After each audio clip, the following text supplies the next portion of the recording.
The thing I noticed in every house was the book.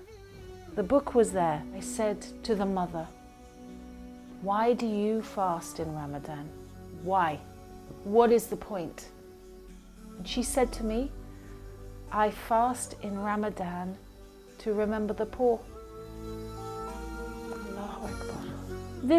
This woman who knew only tribulations was emptying her stomach to thank God. For an empty stomach, what is this? And I thought at that moment, Sheikh, if this is Islam, I want to be Muslim. اللهم ثبتهم على الإيمان وارزقهم أعلى الجنان كما رزقتهم هداية القرآن. بالقرآن اهتديت. بالقرآن اهتديت، في رحمه تحلو الحياة، شوقا إلى المولى أتاي، أسلمت روحي للإله، نور الحنايا والطلوع، لله أعلنت الرجوع، آياته تغدو شموع، ويفيض في قلبي سنا، نور الحنايا والطلوع، لله أعلنت الرجوع، آياته تغدو شموع، ويفيض في قلبي سنا.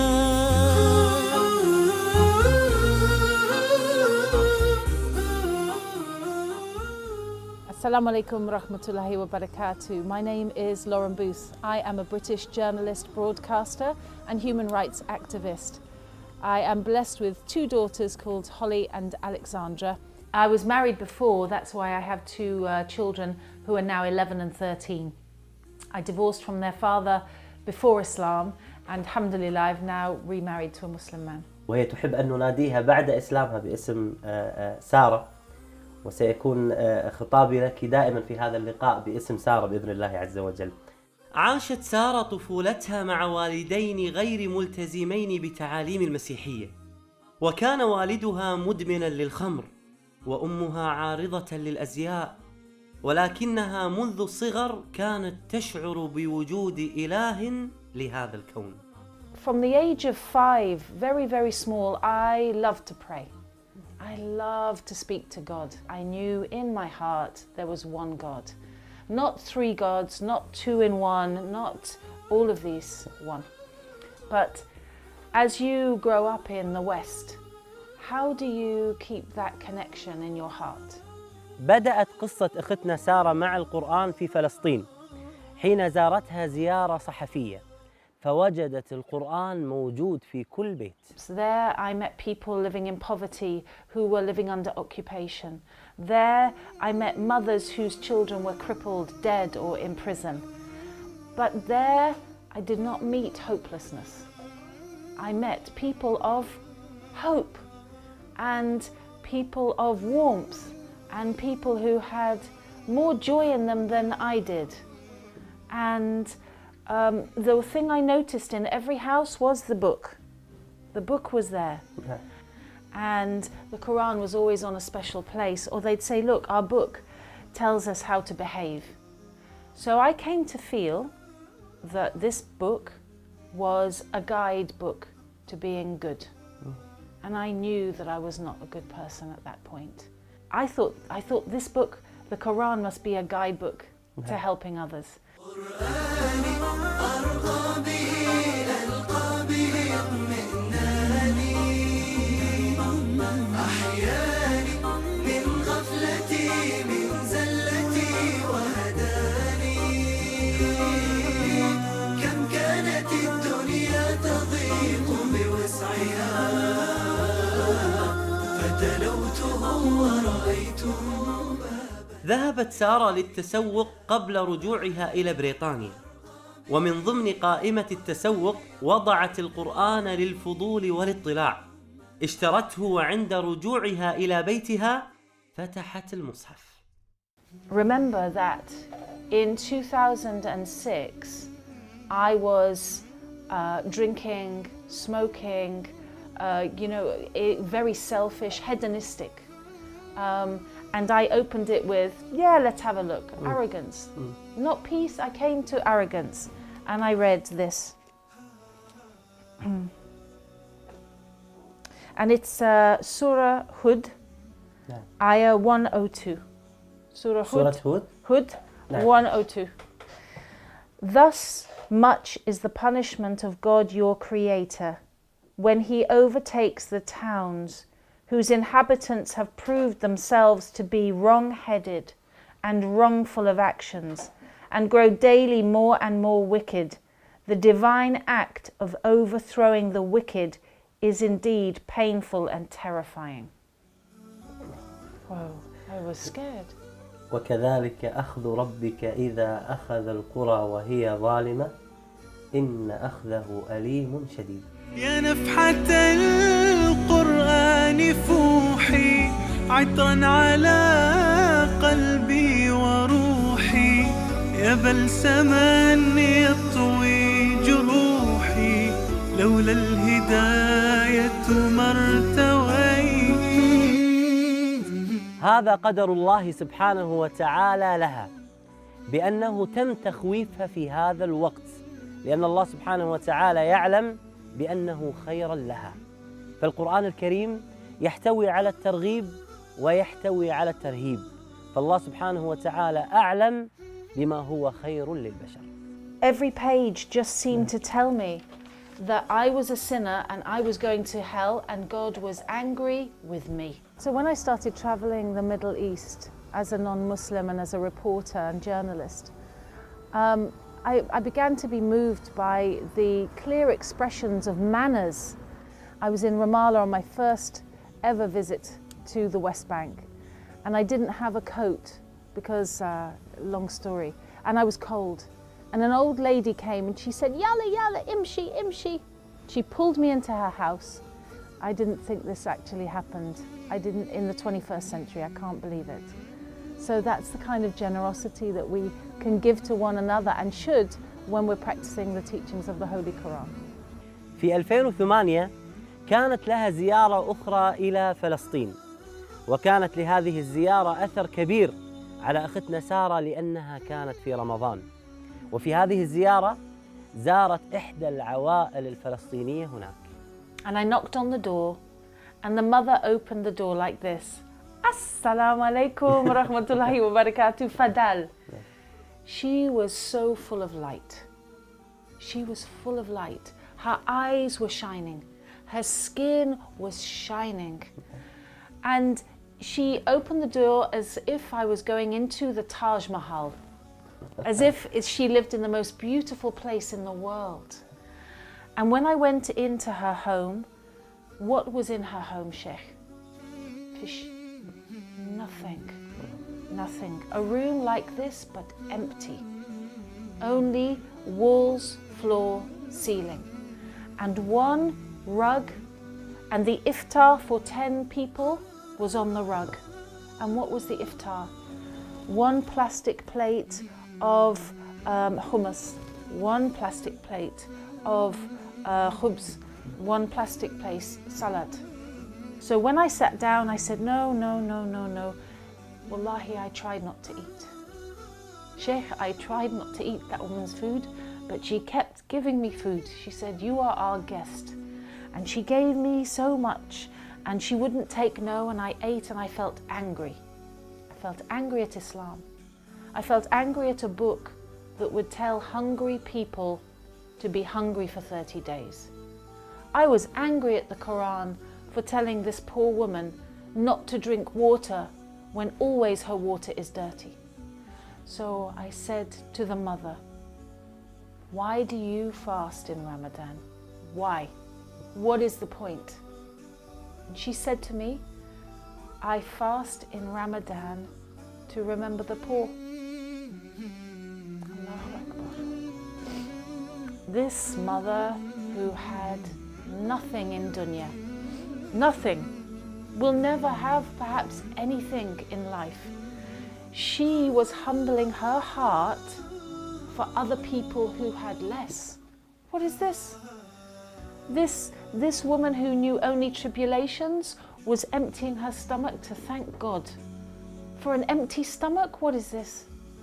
And I thought at that moment, Sheikh, if this is Islam, I want to be Muslim. نور الهداية زار صدري هو مبتدأ أنسي وعمري فعزمت للرحمن أمري وعلى خطاطها مشيت بالقرآن برحمه تحلو الحياة شوقا إلى المولى أتاي أسلمت روحي للإله بالقرآن برحمه تحلو الحياة شوقا إلى المولى أتاي أسلمت روحي للإله.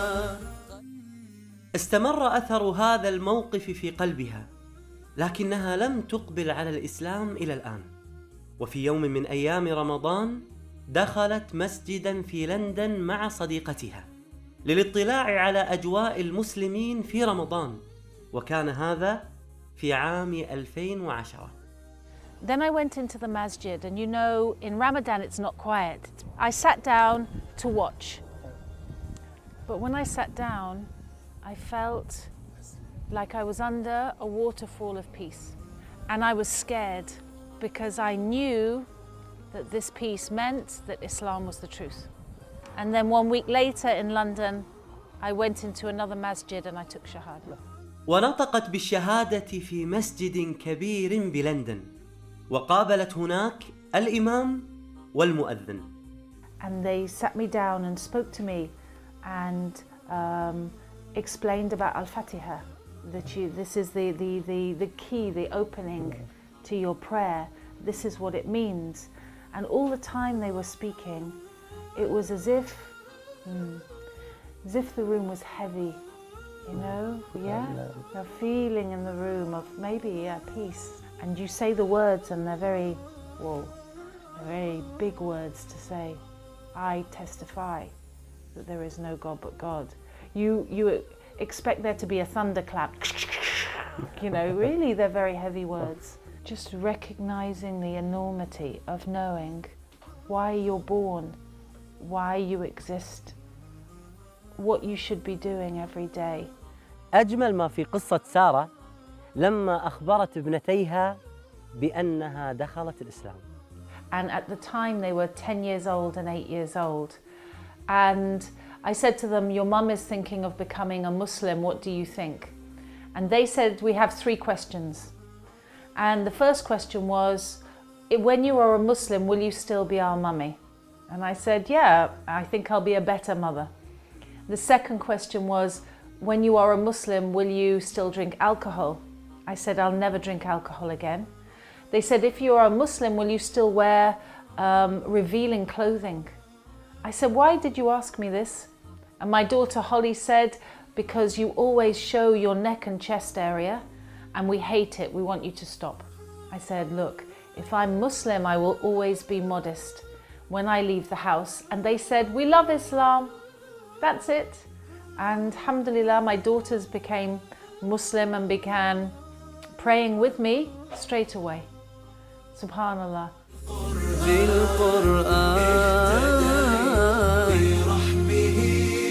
تحلو الحياة شوقا إلى المولى أتاي أسلمت روحي للإله. بعد الإسلام رجعت وفتحت المصحف بمرات وكرات كثيرة وعديدة.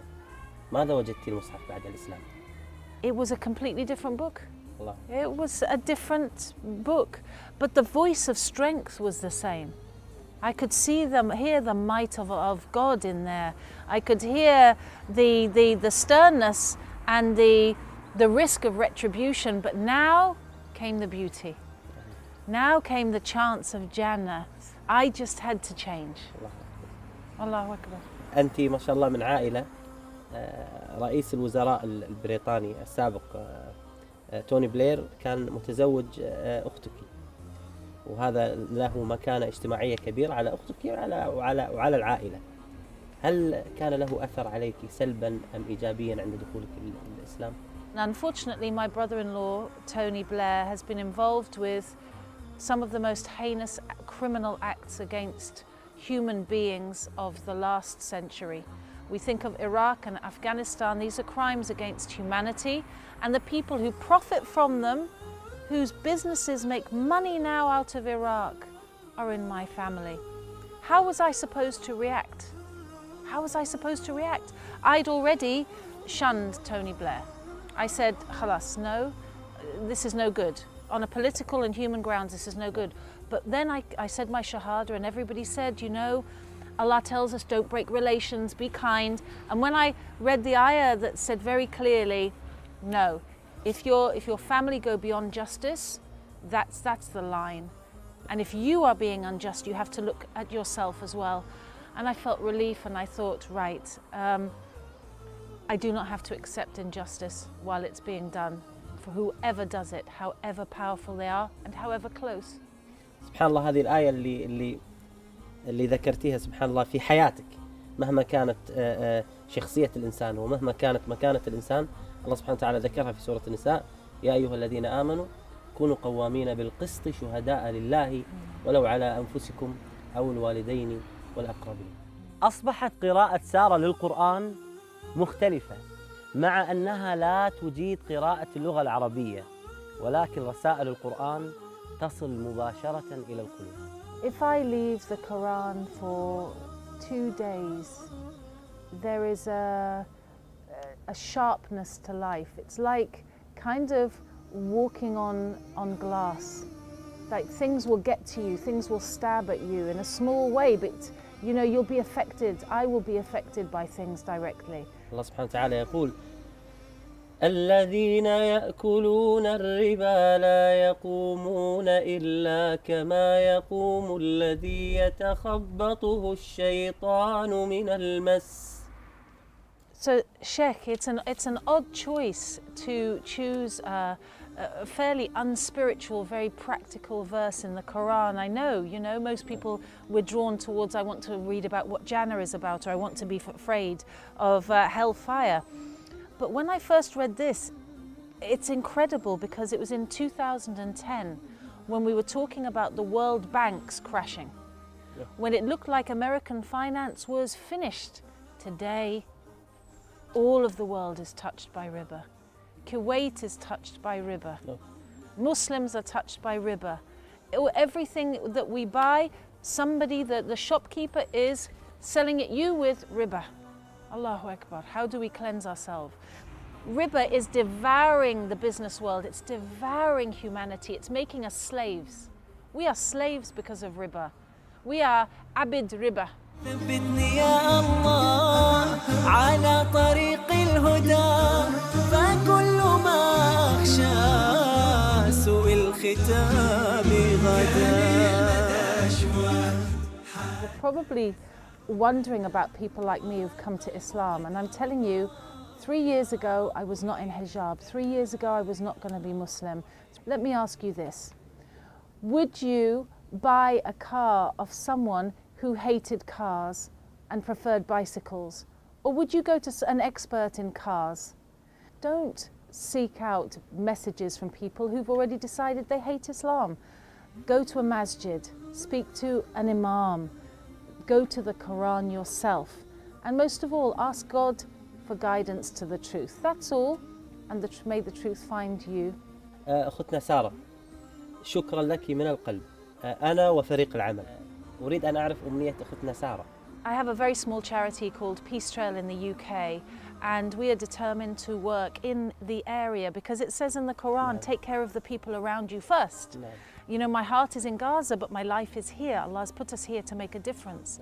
So we've been looking for a while at buying a house to look after between 6 and 10 sisters and their families, because these revert to Islam. There's many now.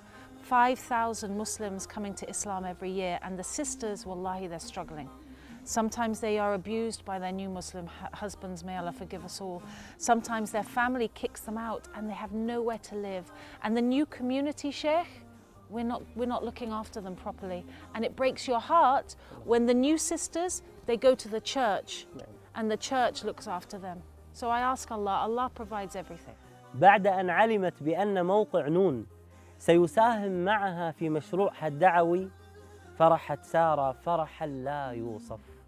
Sheikh, are you serious? Are you serious? نعم بإذن الله عز وجل. Do you know how much this means? That there are sisters who are leaving Islam right now, and some of them have gone into prostitution and gone into drugs because we have not had this happen. And we know families right now who can move into this house. And, you know, before we finished this interview, I asked Allah, before you told me this, I said, Allah, please provide for these sisters. And you've just said this, and I can't believe it.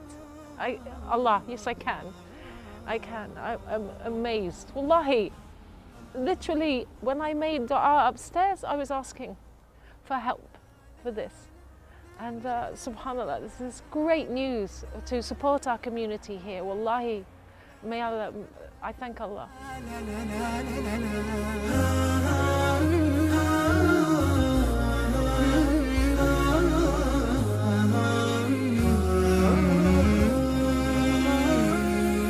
أسير بدرب قرآني فيشرق صبحه الحاني أرتله وأحفظه وأقرأه بمعاني أسير بدرب قرآني ربيعي أنس أيامي صديقي بوح أحلامي شفاء الهم والشقوى يداوي جرحي دامي ربيعي أنس أيامي صديقي بوح أحلامي شفاء الهم والشقوى يداوي جرحي دامي ولما تهت ثم أتيت لدرب كلام رب البيت وجدت النور والسلوى مع القرآن اهتديت مع القرآن اهتديت فيشرق صبحه الحاني أرتله وأحفظه وأقرأه بمعاني أسير بدرب قرآني